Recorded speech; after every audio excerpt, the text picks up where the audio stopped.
আপোনালোকে বাৰু কন্দলা গীতটি শুনিছেনে?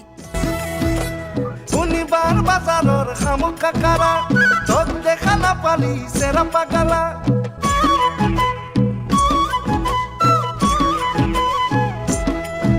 কন্দলা গীতটিৰ প্ৰতি দৰ্শকৰ অভূতপূৰ্ব সঁহাৰিৰ পিছত কণ্ঠশিল্পী হেমন্ত বিকাশে এইবাৰ সংগীত জগতত সংযোজন কৰিব বিয়ানী শীৰ্ষক এটি গীত।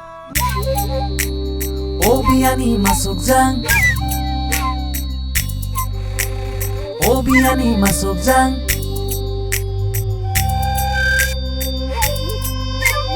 O biani masuk jang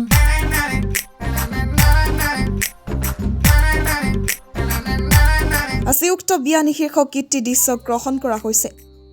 কণ্ঠশিল্পী হেমন্ত বিকাশে জানিব দিয়া মতে অতি সোনকালে সংগীত প্ৰেমী ৰাইজৰ মনোৰঞ্জনৰ বাবে মুকলি কৰিব উক্ত বিয়ানী শীৰ্ষক পাতিৰাভা গীতটি। জাখামাৰংতে কুটিত খেলা যুগ বিয়ানী আলাই বিলাই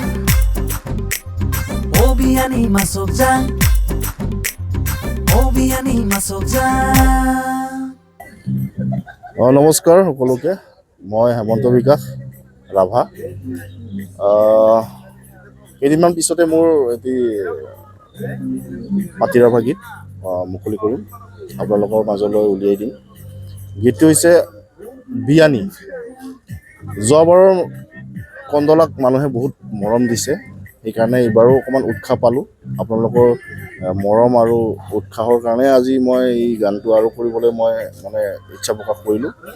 চ' সকলোকে এটাই অনুৰোধ জনাইছোঁ, সকলো যেন গীতটি ভালদৰে উপভোগ কৰিব পৰা গীত, সকলোৱে আনন্দ ফূৰ্তি কৰিব পৰা গীত, সকলোৱে আদৰি ল'ব বুলি আশা কৰিছোঁ।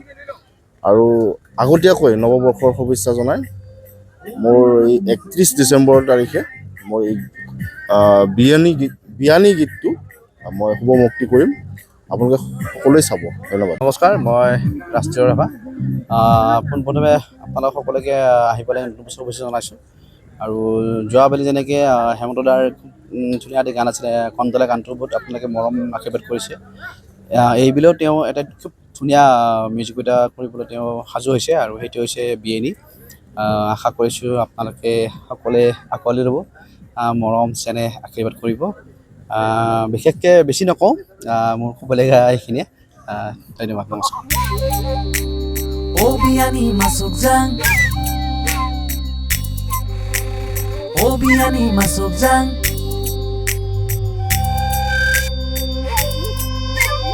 O biani masuk jang